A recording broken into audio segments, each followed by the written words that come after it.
All right, let's talk about RabbitMQ. If you're anywhere near modern software development, you've definitely heard of it.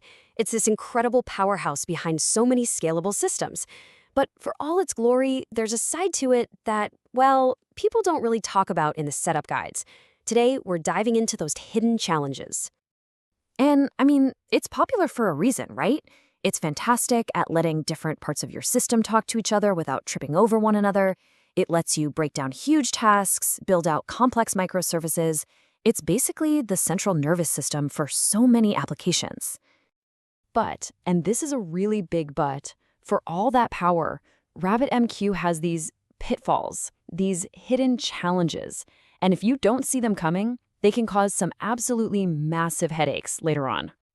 So let's start where most people do. The very first hurdle that trips up so many developers right out of the gate is that the learning curve is way steeper than you'd think.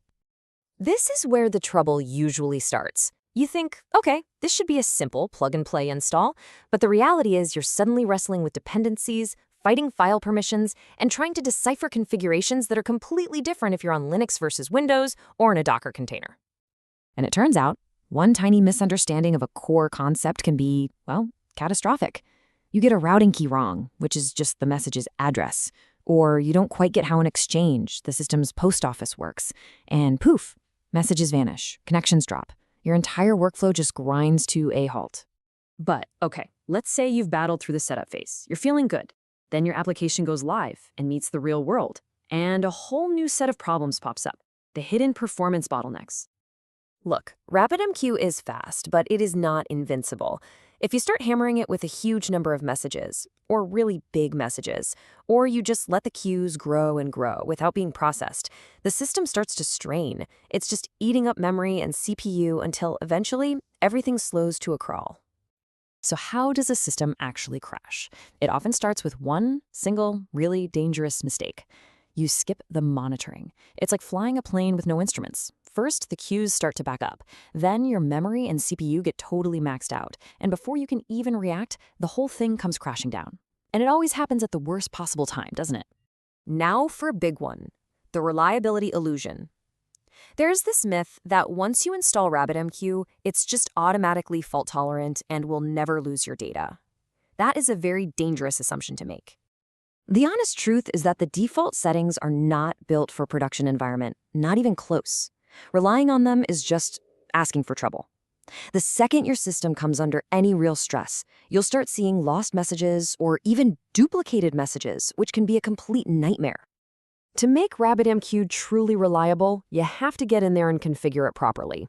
That means setting things like durability, which tells the broker, hey, write this message to the disk so it survives a restart. It means setting up acknowledgements so the consumer can say, yep, got the message, processed it. Without that stuff, you're really just gambling. Okay, so I know we've laid out a lot of problems here, but the point isn't to scare you away from RabbitMQ at all. It's about understanding these things so you can turn them from challenges into your greatest strengths. Let's talk about how to actually do that. Here's the secret. You have to start small. Forget trying to build some massive, complex system on day one. Just build a simple workflow. Get one producer sending a message to one consumer.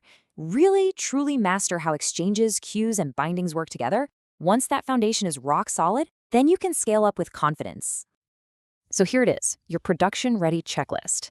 The theme here is pretty clear. Be intentional. Monitoring isn't an afterthought, it's a day one requirement. You have to take the time to configure durability for your important data. And please, don't forget to lean on the community. You are not the first person to hit these roadblocks. And this is a really important shift in mindset. These difficulties, they're not flaws in the software. They're actually opportunities. Every time you tackle one of these challenges, you're not just fixing a bug, you're becoming a better engineer. You're learning how to build systems that are truly resilient. And really, that's the ultimate takeaway here. Knowing about these hidden challenges is what separates a fragile setup that keeps you up at night from a rock-solid system you can depend on. It's how you transform RabbitMQ from a potential source of pain into one of the most powerful tools in your entire arsenal. So, I'll leave you with a question. For those of you who've been in the trenches with this, what were your biggest RabbitMQ hurdles? And more importantly, how did you finally get past them?